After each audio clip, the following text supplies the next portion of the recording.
Man, back with a new one, you know what I'm saying? The rapper Cash Out, you know what I'm saying? They got starting his trial, so we're gonna check that out. Make sure you like, share, and subscribe to the channel. You feel me? Malone TV News. We in the building.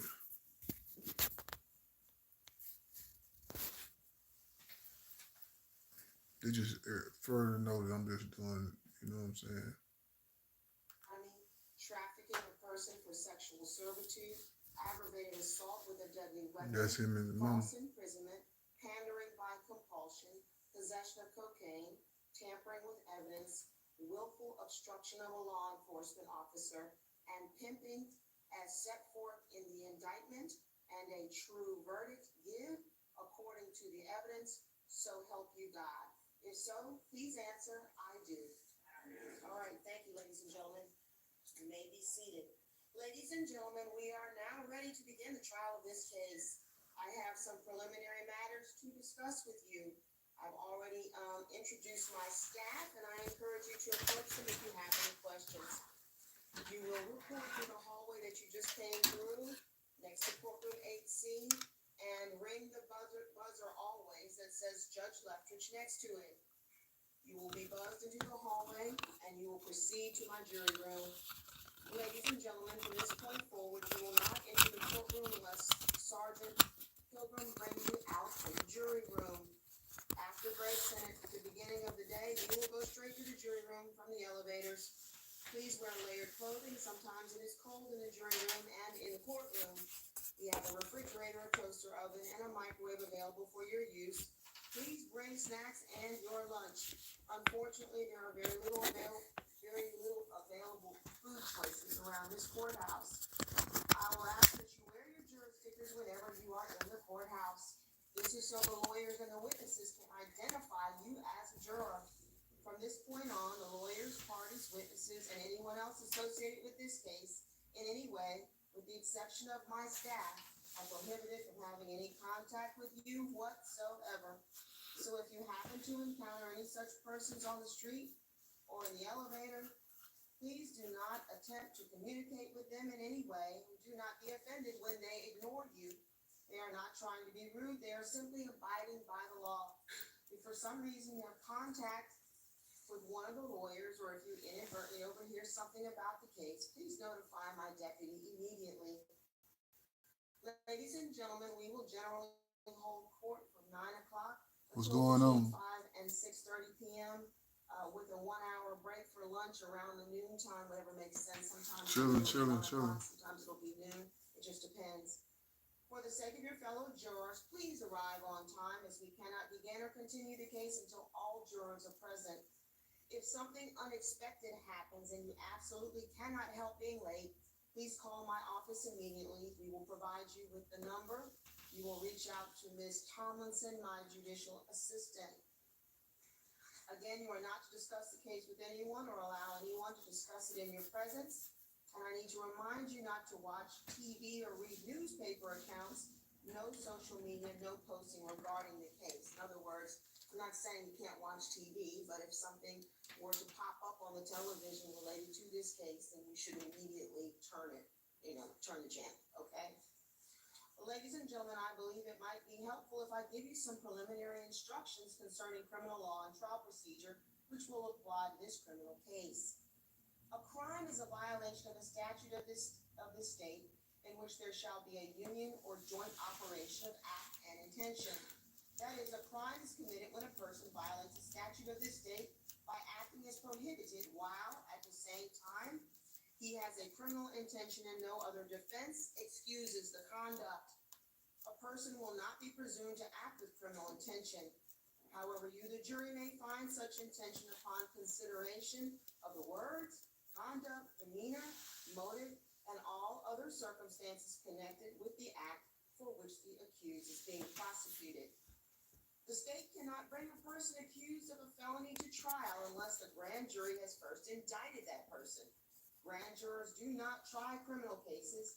They ordinarily only hear from witnesses who shall be convicted of a crime unless each element of the crime is proven beyond a reasonable doubt. The state has the burden to prove each essential element of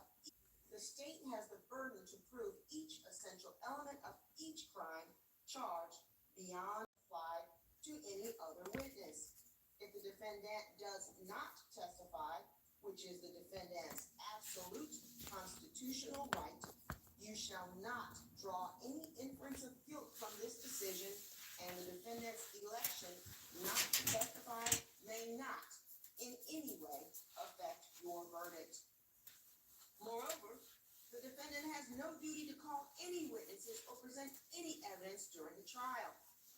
If he or she calls no witnesses or presents no evidence, you may not derive any inference of guilt from such failure to produce evidence. In such case, you decide guilt on whether the state's evidence proves the defendant guilty beyond a reasonable doubt. Under our system, I have the duty as a trial judge to decide the law that applies to a case and instruct you on it. You have the duty as the jury to decide the facts in a case from the evidence and reasonable inferences arising from the evidence. In reaching your verdict, you also have the duty to apply the law to those facts. You decide the facts from the evidence. The evidence has two parts: testimony of witnesses and exhibits. A witness means anyone who testifies in person from the stand. The exhibits are those documents, objects, or photos that the court admits into evidence. You will have most of the exhibits with you in the jury room while you deliberate. However, there are some exhibits which cannot be sent to the jury room, so it will be important that you pay close attention to all of the exhibits admitted during the trial. I caution you that what the lawyers say during the trial is not evidence. Also, anything I might do or say is not evidence. I have no leanings at all in this case. My only interest is to have the case tried fairly and according to the law and the constitutions of this state and the United States.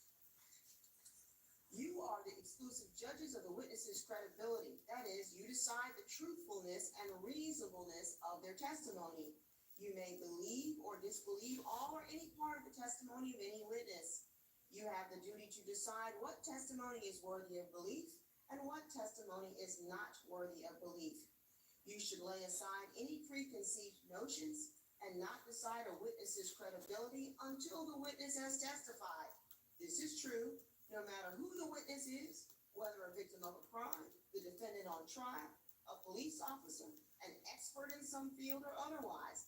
But remember that the defendant has no duty to testify or present any evidence whatsoever. Rules of law govern what the court admits into evidence. If an attorney objects to the admission of evidence, then I must rule on the objection and decide whether you can consider the evidence. You should understand that there are two ways that I can respond to an objection. If I say sustain, then that means that I granted the objection and you should not consider the objected to evidence. If I say overrule, then that means that I did not grant the objection and you may consider the objected to. We'll have to consider some issues outside of your presence. When that occurs, I shall excuse you to the jury room for a time. During these periods, the court will do its best to handle the matter as promptly as the law permits. These interruptions, ladies and gentlemen, may occur frequently or infrequently. They may occur very close in time to one another or far apart from each other. They may last for what feels like a short period of time or a lengthy period of time. I wish for you to understand that this is a common occurrence and ask for your continued patience when this happens during the course of the trial. Now, the procedure in a criminal trial is generally as follows. First, the lawyers for both sides may make an opening statement to you. This opening statement is not evidence itself. Remember, what the lawyers say is not evidence. However, it is a preview or an outline of what they expect the evidence to show. Following the opening statements, the state has the opportunity to present evidence to support the charges against the defendants, and the defendants have the opportunity, if he or she so elect, to present evidence in his or her defense. This part of a trial is called each party's case in chief. In the state's case in chief, the state calls its witnesses and introduces any exhibits. When these witnesses testify, they may be cross-examined by the defendant. When the state has presented all of its evidence, the state will rest its case. Then, if the defendant elects to present any evidence, the defendants may call his or her witnesses and introduce his or her exhibits. Of course, when these witnesses testify, they may be cross-examined by the state. However, the defendant has no duty to testify or present any evidence whatsoever. Let me guess. You're thinking about going to therapy. And as a therapist myself, of course I'm going to say that's a great idea. But first, let's talk. After the presentation of the evidence, the lawyers may make a closing argument to you. At this time, the lawyers will try to persuade you to decide the case in their favor. Following the closing arguments, I will charge or instruct you more specifically on the law that directly applies to this case. Then you will retire to the jury room to deliberate and reach your verdict. Ladies and gentlemen, this is not an exhaustive description of the procedure in a criminal trial, but hopefully it will give you a quick overview which will help you to understand the trial as it proceeds. It is your duty to follow any instructions that the court may give you during the case. Please remember to listen carefully to all the evidence. Do not jump to conclusions before the parties present all the evidence. Also, please remember that during a trial, it would be improper for you to discuss the case with anyone or to allow anyone to discuss the case with you or in your presence or within your hearing. Also, during the trial, you should not communicate with the parties, their lawyers, or any of the witnesses or anyone else other than members of my staff. Under this rule, you should not engage in even social greetings or small talk with anyone involved with this case in any way. Again, please understand that the lawyers and the parties should not speak with you as the trial progresses and will likely avoid speaking with you to ensure there is no appearance of impropriety. These restrictions also apply to the friends and family members of interested parties. During this trial, the law will not require that you be kept together during breaks for meals or at night. When you return to the courthouse from any adjournment for meals or the night, please go directly to the jury room. This will lessen the opportunity for an accidental meeting with a person that you may not know is involved with the case. If there is any coverage of the case by newspaper, radio, television, or other media, you should be careful not to consider it. Do not independently investigate any facts or scenes depicted in the evidence. Do not independently research any law concerning the case. For example, you are prohibited from doing any such independent investigation or research concerning a case on the internet. You've now received several specific instructions that make it clear that you cannot conduct independent research of the case and cannot communicate about the case by electronic devices or otherwise. I've said it repeatedly because it is important that the only evidence you consider is that which is produced within this courtroom. Please be careful to abide by the rules of the court. Ladies and gentlemen, to preserve the integrity of the jury room, the jury system, you as the finders of fact must decide this case solely upon evidence presented in this courtroom. This means that during the trial, you must not conduct any independent research about this case, the matters in the case, and the individuals involved in the case. In other words, you should not consult dictionaries or reference materials, search the internet websites or blogs, or use any other electronic tool to obtain information about this case or to help you to decide the case. I know that many of you use cell phones, iPads, computers, and other tools of technology which are right at your fingertips. Please do not try to find out information from any source outside the confines of this courtroom, to include media of any sort or online legal research. Ladies and gentlemen, until you retire to deliberate, you may not discuss this case with anyone, even your fellow jurors. After you retire to deliberate, you may begin discussing the case with your fellow jurors, but you cannot discuss the case with anyone else until you have returned a verdict and the case is at an end. You also must not talk to anyone about this case or use tools to communicate electronically with anyone about the case. This includes your family and friends. You must not communicate with anyone about the case on your cell phone, through email, iPhone, text messaging or on Twitter, through any blog or website, through any internet chat room, or by way of any other social networking websites, including Facebook, MySpace, LinkedIn, and YouTube. I've asked Sergeant Pilgrim to provide you with pencils and notepads for your use during the trial. You have those, is that correct? You may take notes, but you are not required to do so. If you decide to take notes, please remember that note-taking should not divert you from paying full attention to the evidence and evaluating witness credibility. Your observations of the witnesses during their testimony can be vital to your determination of the believability of their testimony. The notes that you take are for your use only and are not to be shared with anyone until you begin deliberation with your fellow jurors. Notes are not evidence, only memory aids, and should not take precedence over your recollection. It is the duty of each juror to recall the evidence, and while you may consider another juror's notes to refresh your memory, you should rely on your own recollection of the proceedings. Ladies and gentlemen, do not be influenced by the notes of other jurors unless their notes help you in determining your own independent recollection. Notes are not entitled to any greater weight than the recollection or impression of each juror as to what the evidence may have been. Ladies and gentlemen, after the trial is over, the notes will be collected and destroyed. That concludes my preliminary instructions, and now we are ready for the lawyers to offer you opening statements.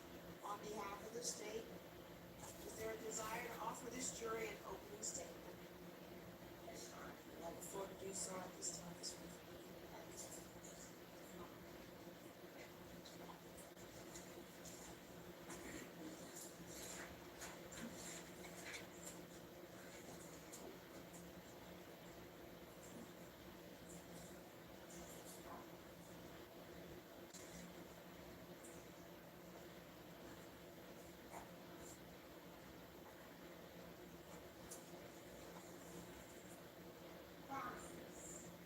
Promises of love, promises of safety, promises of a better life, promises to level up, promises to lay your head down in a safe place, promises, promises, promises. You will learn there were promises given.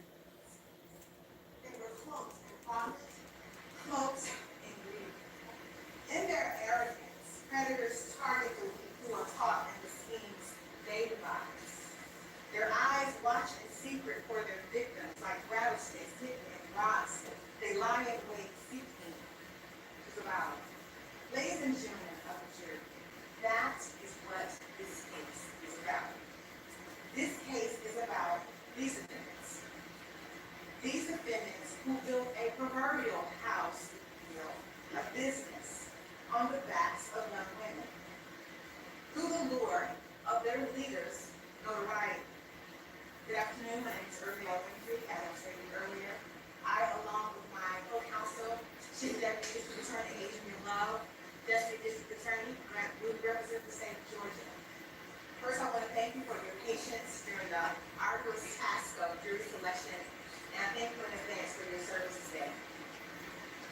As you see the evidence unfold in this case, you may see witnesses that may not be in chronological order. Don't be alarmed. Just stay with us to the very end. It will all make sense. The players. Who are the players? John Michael Hakeem Dixon, also known as Cash Out. You will learn that he is the leader of this organization. You heard the word enterprise. It's just a group of people doing criminal acts for money in this case. You will learn that he's the one who set up plays and dates through cell phones, who lured girls in through his notoriety, who promised love and other things to get them to comply, who then turned coercive for the end. Linda Smith, also known as also known as Mama Cash Out. You will learn that she is the mother of John Michael Dixon. And you will also learn all of her involvement, even including being a manager of sorts, even making clothes for girls to wear as they saw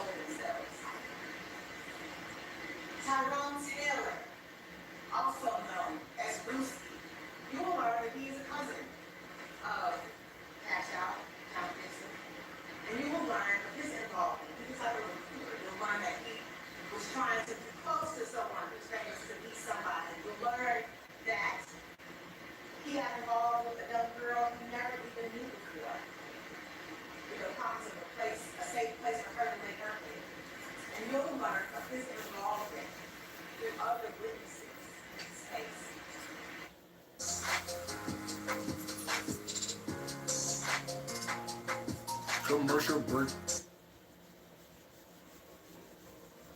My name is Yvonne, and I'm from Hickson. The house that passed dirt, literally. Sorry I got a late jump on me today. I've been busy all day. Malone TV News, make sure you subscribe to the channel, you know what I'm saying? During the course of this trial, you will hear evidence about a criminal enterprise. Now that's a legal term. Don't get confused about that. Like I said, it's just a group of people committing crimes for profit. They organize themselves and they work together to do it. This organization works in the shadows, but it also works in plain sight. They built it by exploiting others, exploiting young women, fueled by deception and coercion, especially young women. Driven by profit and greed, orchestrated by each of them. It was a criminal conspiracy that preyed on vulnerable young women for the purpose of making money. This case is about manipulation. It's about control, mental manipulation. It's about isolation. This case is also about violence. Now, you heard at the beginning of the trial all these different counts. You heard racketeering, you heard RICO. RICO is just a pattern that we're going to show that they use to do these criminal acts. Several criminal acts they use to advance their organization to make money. The evidence will show that they operate in a group. You will hear about tracking a person for sexual services. You hear about pimping, pandering, tampering with evidence, obstruction. All of these criminal acts operate in concert to show that they operate together. That's all we know is. You will hear survivors, women who were groomed, women who were isolated and sold. You will see records and messages, financial transactions, witness testimony, victim testimony, all calculated and designed to profit off of human suffering. You will also hear from expert witnesses in this case. Specifically, you will hear from the expert witness, whose name is Mary Beth Nelson. She's a witness on human trafficking, and she will give you education and provide the dynamics of sex trafficking and to debunk the big myths about trafficking. She'll debunk the myth about sex trafficking being the proverbial white man that runs around and snatches women and children off the street and sells them into sex slavery. She'll talk about being up close and personal and intimate. She'll explain to you the nomenclature or the verbiage used in commercial sex so you'll understand when the evidence comes out what is being said and what it means. You'll hear from DNA experts, and it's up to you to judge the credibility and the believability of all the witnesses, to include DNA experts, and they will provide their findings. So, who are we really talking about? This case centers around victims. And you heard many names at the beginning of the initial questioning you all seen in the general audience. You will learn about Jasmine Brown. You will learn that she's from Delaware, was a ward of the state, because she didn't have connected family. You will learn that her first play was a violent rape set up by her trafficker, John Michael Hopkins Dixon. You will learn that she ended up getting out of that situation by some brave law enforcement folks who stepped in and saw her and helped her get out. And it was from her disclosure that all of it broke open. We were able to find other survivors and victims to bring these defendants to justice. You learned about Jordan Adams, who was also a vulnerable young woman who got kicked out of her home and was on the streets of Atlanta. She ran into Tyrone Taylor, also known as Lucy, who promised her a safe place to lay her head that night at a hotel on Hilton Industrial Boulevard. Unbeknownst to her, she's raped and she is sodomized. You will learn that Mr. Taylor, Lieutenant Taylor, he invited Cash out over to have fun with her as well, and she was victimized all night long. You will learn she was also then put out on the street to go and sell herself. You will learn about Jessica McCray. who's from Indiana. And she was involved with Cash Out during the early years. Dominique Lewis's house, we'll learn about her. Felicia Doolittle, Frederica Spencer, Talibia Wright, Chantori Tolbert, Diamond Irving. You will learn that while each of them found themselves in this same situation, the one common thread is that while they suffered, they survived. They were robbed of their dignity and cloaked in shame. You will show that the defendants in this case used threats of harm, physical harm, psychological abuse, financial control, and drugs to trap their victims. And we will demonstrate that this organized group had a command structure, specific roles, specific rules, but the product in this case was human beings. Human beings used over and over and over again. You will learn how Cash Out and his mother, Mama Cash Out, and the cousin Bruce, because it's all in the family, and how they work together in order to obtain this goal. This goal was to make money, motivated by money. The enterprise, it used tactics designed to recruit women, designed to control women, designed to exploit young women. Some of these women were often desperate. For the purpose of commercial sex, this is what they were obtained for. They lured them through a pattern of systematic plans. All of this again to gain money. The victims were groomed, isolated from their families, and coerced.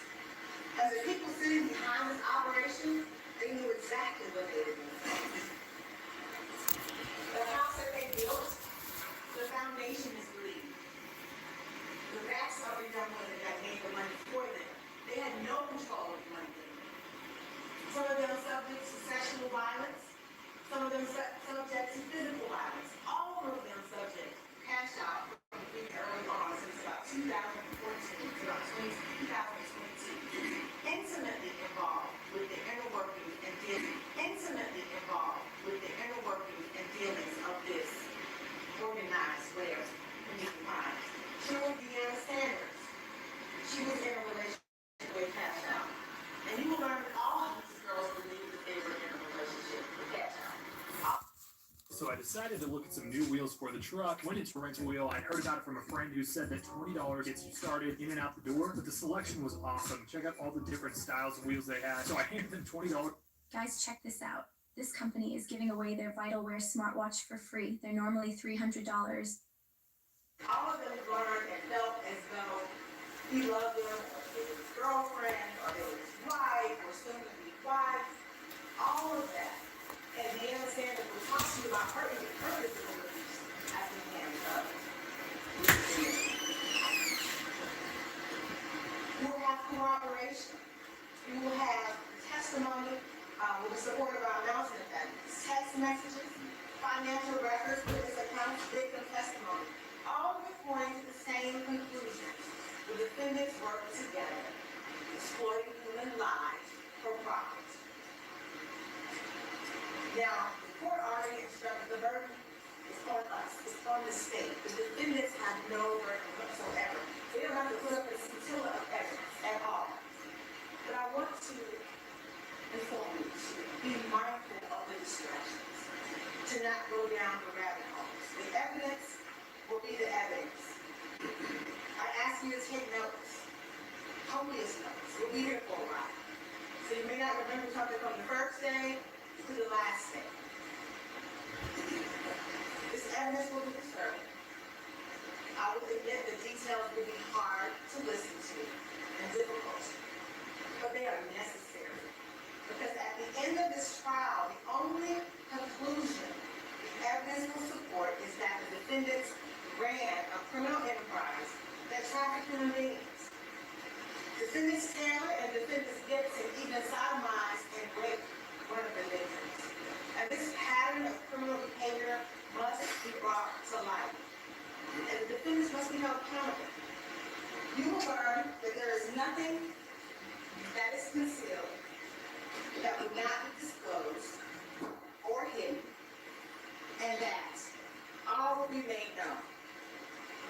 been done and said in the dark will be heard in the daylight.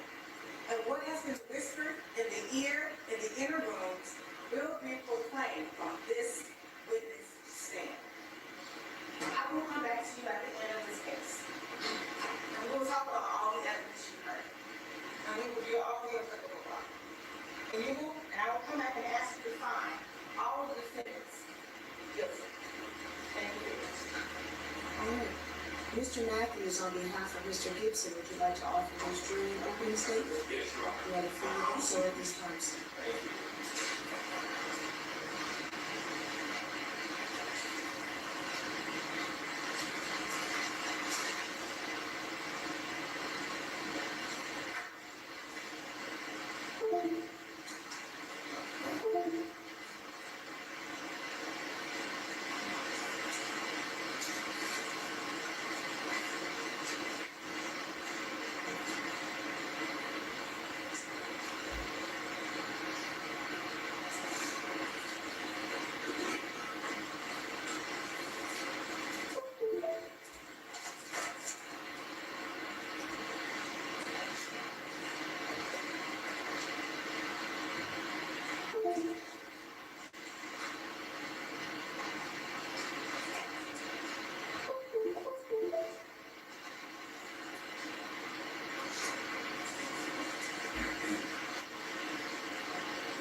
Ladies and gentlemen, good afternoon. I want to take this opportunity to thank you in advance for your timing, your attention that you have given to us for these last 7 or 8 days, and getting you all selected.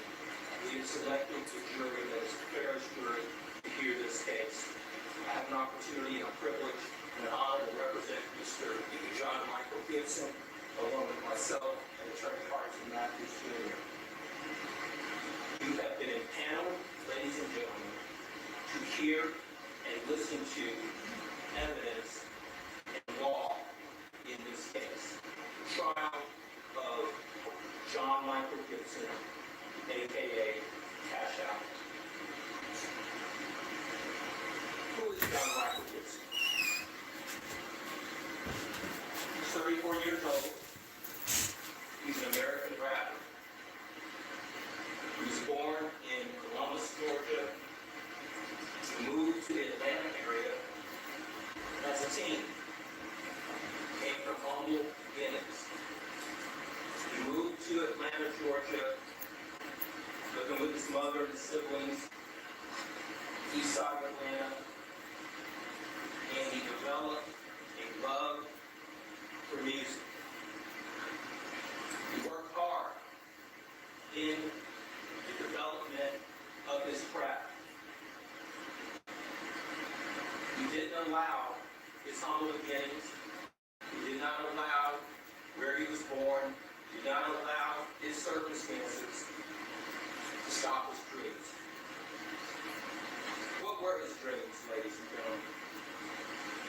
His dreams were to write music, to write lyrics, become an artist, sell records, to do concerts. Through his hard work, through his dedication, through his sacrifice, that came to fruition. He went in the studio, right here in the Atlanta area, started working, started putting his talents to work, putting his hard work and sacrifice to effort. And that effort began to pay off. So he was 21 years old when music executive L.A. Reid invited him to New York City,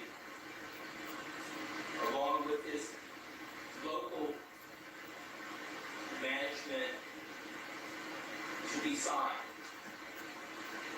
Mr. Gibson, he performed for L.A. Reid up in New York City. When he performed for them, they spent the entire day talking in a boardroom with industry executives. And they signed John Michael Gibson, Cash Out, Epic Records. When they signed Mr. Gibson, his first major song was a song by the name of Cash It Out. It was released in March 2012. It peaked at number 36 on the Billboard Hot 100. It was runner-up in the hip hop department, and it topped as hot rap songs. Mr. Gibson toured all over the nation, every city, every state. He was famous, still is. He was known. His songs were being played all summer long, all year long. And he did well for himself. He didn't just stop with making that one single. He had another single, released it in 2012, featuring Wale. He made another single in 2012 called She's Working. These are songs that were played everywhere. Single released in 2014, still working. The album in 2014, Let's Get It, features with Wiz Khalifa, Ty Dolla, Rich Montano, Rich Homie Quan, Waka Flocka.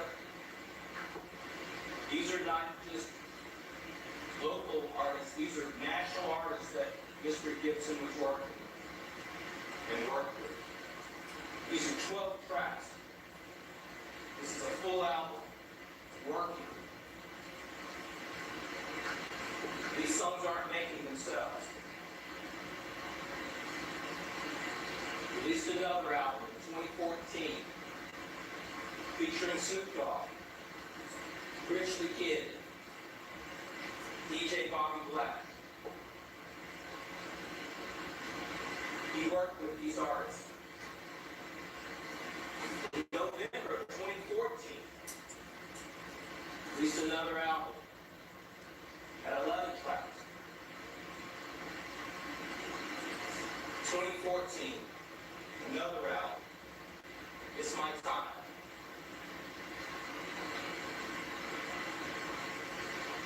Keisha, another one, 2015, 17 tracks. Working, honing his craft, touring, taking care of himself. This is the house that Cash built. 2015, 8 tracks. Tracks or songs. Born for This, featuring Rich Homie Quan, released in 2016.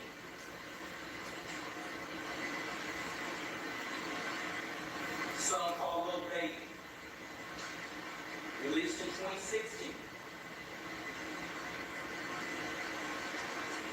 Ran Up a Check, featuring Lil Yachty, again in 2016.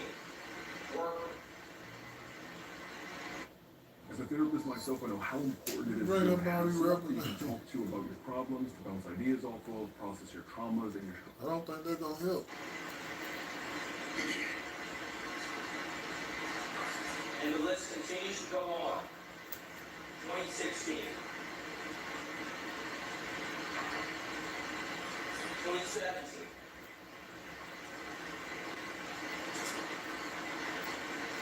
2019. 2020.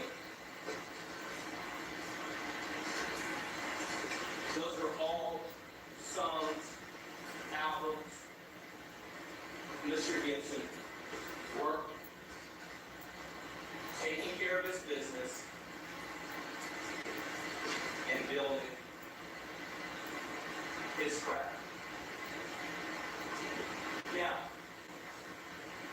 we are now here in this trial. He's been charged with count 1, a RICO. There's no conspiracy here.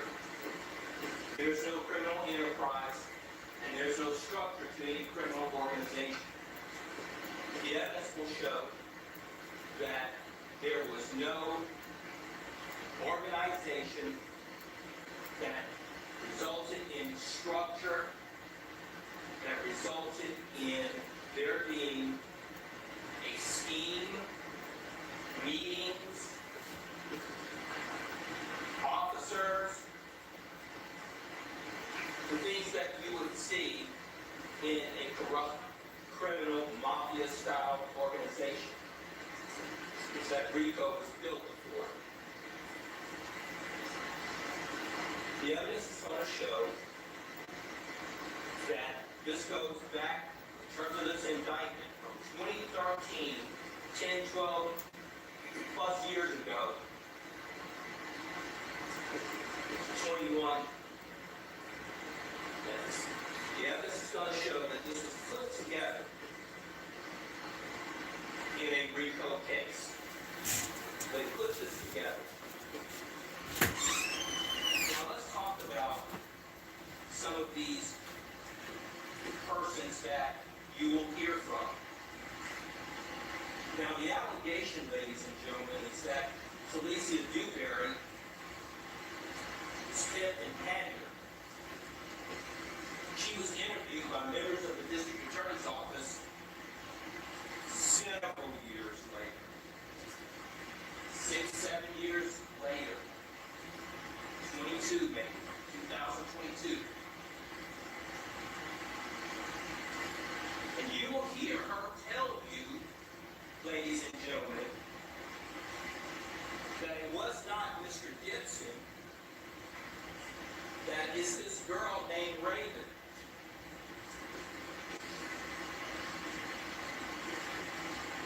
That I went to high school with. So I encourage you to follow along and listen to what comes out. It's not a rabbit hole. It's not distractions. It's not going to be any of that. It's going to be asking questions and getting answers. It's this girl named Raven I went to high school with. You're not going to hear that Mr. Gibson recruited her, enticed her to be hip or added.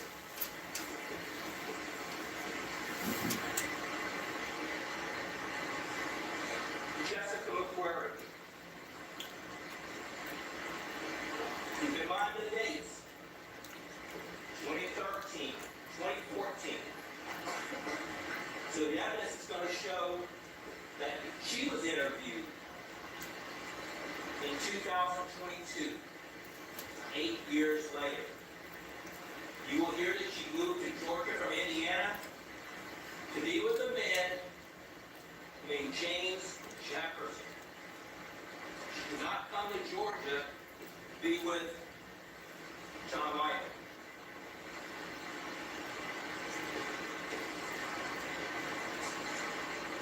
You will hear that she was in communication with her mother, Christine Spurlock.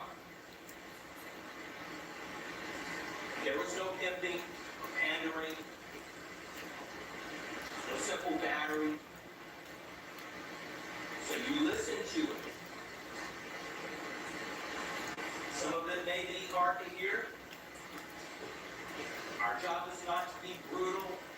Our job is not to demean. Our job is to get the information. If get information so that you can hear it. And so that you can evaluate it. Dominique Wojciechowski, still in 2015 now. Interviewed when? 2022. See the trend? Gonna see the trend. 2022.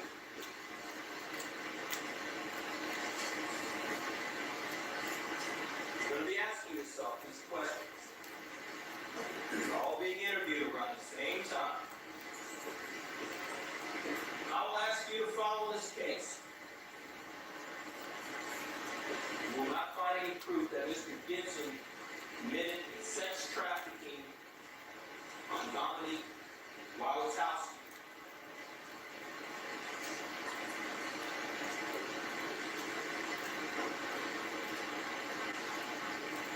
Frederica Spencer and Talithia White. I put them together, ladies and gentlemen, because they were together. They were together. The evidence is going to show that they were together when they came to Georgia from Alabama. You're going to hear, ladies and gentlemen, that they didn't come here because Mr. Gibson asked them to come here. You're going to hear that they came to Georgia because Deanna Sanders asked them to come to Georgia.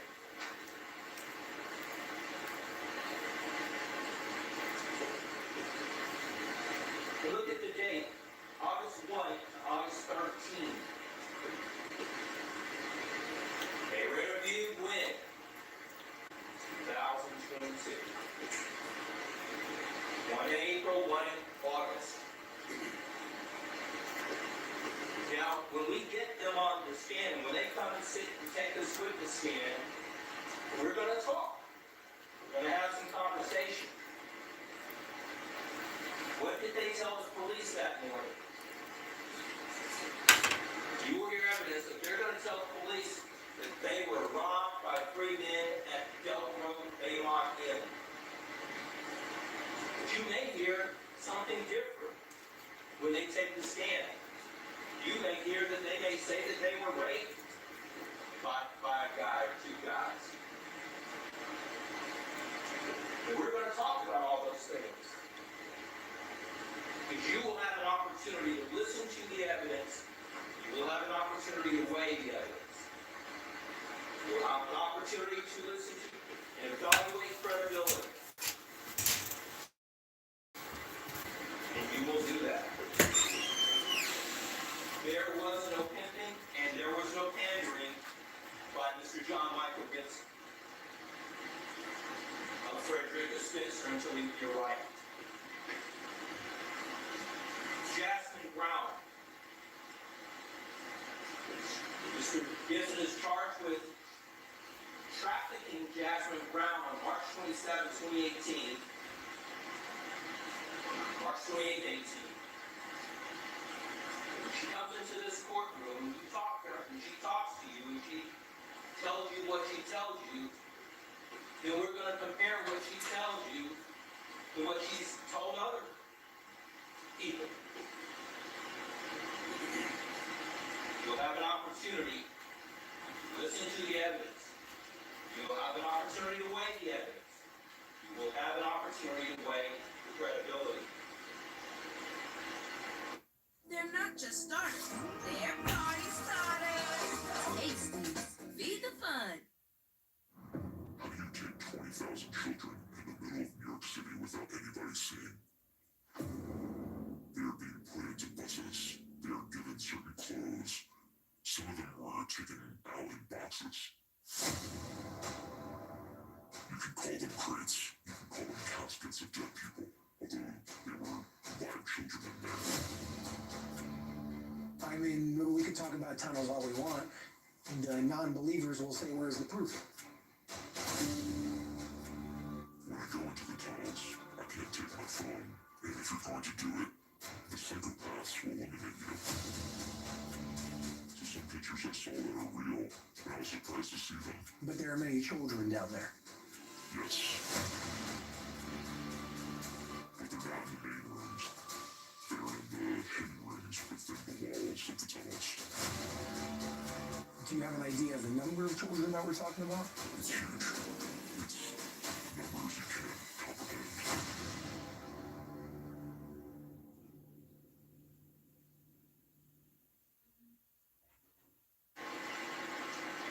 And you're gonna learn that Jasmine Brown is her own person.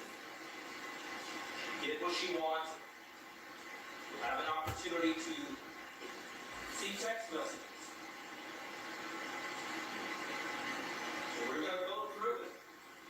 When we go through it, you'll have an opportunity to listen to the evidence.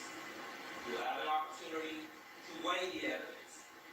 You will have an opportunity to weigh credibility.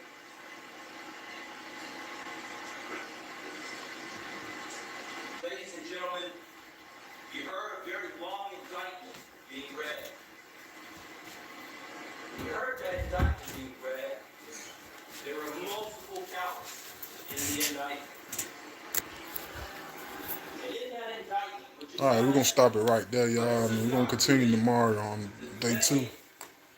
put together, being But let's know we're gonna be keeping up with it. So make sure y'all like, share, and subscribe to the channel, man. Malone TV News. I'm out. Deuces.